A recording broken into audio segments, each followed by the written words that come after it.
انہوں نے حدیث کو بیان کرنے میں نبی اکرم صلی اللہ علیہ وسلم سے کس طرح سے معاملات رکھے ہیں اور وہ خود کس طرح سے ہیں، ان ساری وجوہات کو نظر میں رکھنے کے بعد ہی کوئی محدث یہ فیصلہ کرتا ہے کہ یہ روایت صحیح ہے یا صحیح نہیں ہے، ضعیف ہے یا صحیح ہے۔ اسباب ضعف، راوی کے اندر پائی جانے والی خرابیاں اگر ہم انہیں جانیں تو ہمیں معلوم ہوگا کہ روایت ضعیف کیسے ہو جاتی ہے۔ کوئی بھی روایت بیان کرنے والا آدمی اگر وہ ثقہ ہے، عادل اور تام الضبط ہے، یعنی اس کا حافظہ مضبوط ہے، تو پھر اس کے علاوہ پھر دوسری چیزیں دیکھی جاتی ہیں۔ اور اگر وہ راوی تام الضبط نہیں ہے، عادل نہیں ہے، تو پھر اس راوی کے اندر خرابی ہے اور اس خرابی کی بنیاد پر وہ روایت ضعیف ہوتی ہے۔ کوئی بھی راوی 10 وجہوں سے اس کے اندر تعان کیا جاتا ہے، اس کے اندر جرح کی جاتی ہے، اور وہ 10 وجہ جو ہیں ان میں سے 5 کا تعلق راوی کے دین اور اس کے اخلاق سے، یعنی وہ اخلاقی اعتبار سے کس طرح سے ہے، دینی اعتبار سے اس کا کیا معیار ہے، یہ ہم دیکھیں گے۔ اور وہ 5 اسباب جو دین اور اس کے اخلاق سے تعلق رکھتے ہیں، ان میں سب سے پہلا ہے جھوٹ، الکذب۔ نبی اکرم صلی اللہ علیہ وسلم کی احادیث میں اس سے جھوٹ ثابت ہے۔ نبی اکرم صلی اللہ علیہ وسلم کی طرف وہ جھوٹی باتیں منسوب کرتا ہے، سب سے پہلی اور بنیادی چیز یہ۔ دوسرے نمبر پر تہمت بالکذب، یعنی جھوٹ کی اس پر تہمت ہے۔ نبی اکرم صلی اللہ علیہ وسلم پر جھوٹ تو ثابت نہیں ہے، لیکن عام معاملات میں وہ جھوٹ بولتا ہے۔ اسی طرح سے تیسرا سبب الفسق، گناہگار ہے، فاسق ہے، فاجر ہے، جو اسلامیات اللہ رب العالمین نے جن کاموں کے کرنے کا حکم دیا ہے کھلم کھلا وہ کرتا نہیں ہے، عذر اور بہانے بنا دیتا ہے، تو یہ بھی اس کے اندر جرح کا سبب ہوتا ہے۔ اسی طرح سے بدعات، چوتھا سبب جو ہے بدعات، اس کے اندر کوئی بدعات ہے، دین میں کوئی نیا کام ایجاد کر رہا ہے،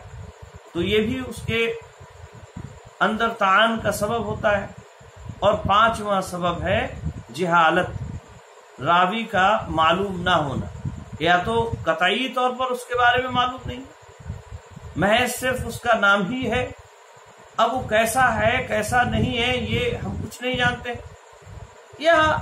کچھ 2-1 راوی نے اس سے روایت کی ہے لیکن اس کے سلسلے میں کوئی صراحت نہیں کی گئی ہے کہ یہ صحیح ہے یا نہیں ہے، تو یہ جو ہے جہالت اسے کہا جائے۔ تو یہ 5 اسباب اس کے اندر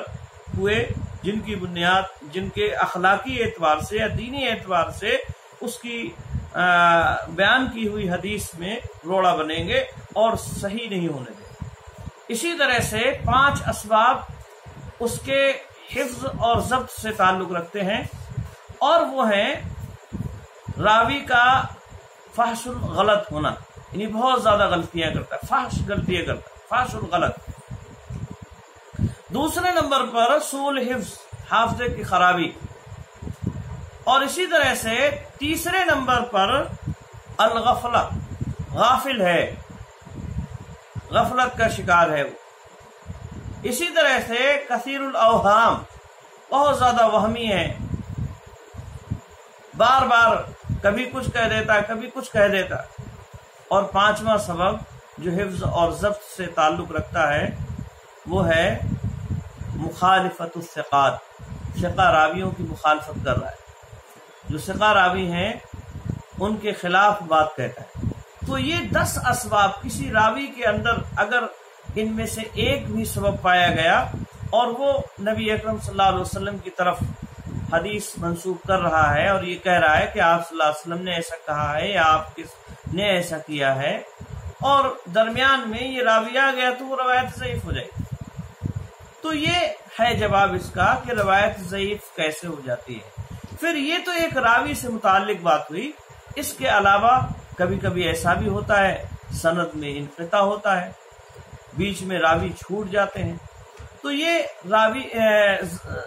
حدیث کے ضعیف ہونے کے اسباب ہیں۔ تو اس سے ہمیں یہ معلوم ہو گیا کہ جو مغالطے لوگ دیتے ہیں اس تعلق سے، وہ مغالطے اصل میں جہالت کی وجہ سے، ان کے نہ جاننے کی وجہ سے، محدثین کی اصطلاحوں سے ناواقفیت کی وجہ سے۔ رہی بات اس کی کہ اگر کوئی حدیث نبی اکرم صلی اللہ علیہ وسلم تک صحیح سند سے پہنچتی ہے، اس کے راوی عادل ہیں، تام الضبط ہیں، کسی بھی طرح کا ان میں کوئی خرابی نہیں پائی جا رہی، سند متصل ہے، شذوذ اور علت وغیرہ بھی نہیں ہے، تو پھر وہ حدیث صحیح ہے اور پھر اس میں ضعف کا کوئی امکان ہی نہیں ہے۔ نبی اکرم صلی اللہ علیہ وسلم تک اگر سلسلہ سند صحیح طور سے پہنچ گیا تو پھر وہ حدیث ضعیف نہیں ہو سکتی۔ تو نبی اکرم صلی اللہ علیہ وسلم کی حدیث ضعیف نہیں ہو سکتی ہے، البتہ جو نبی اکرم صلی اللہ علیہ وسلم کی طرف منسوب کیا گیا ہے اور محدثین کی اصطلاح میں اسے حدیث کہتے ہیں، وہ ضعیف ہو سکتی ہے۔ راوی کے اعتبار سے اگر راوی صحیح ہے تو ٹھیک ہے، اور اگر راوی صحیح نہیں ہے یا سند متصل نہیں ہے تو پھر وہ ضعیف کہلائے گی۔ تو یہ ہے اصل میں ان مغالطوں کا جواب۔ اللہ رب العالمین ہمیں صحیح سمجھ عطا فرمائے، آمین۔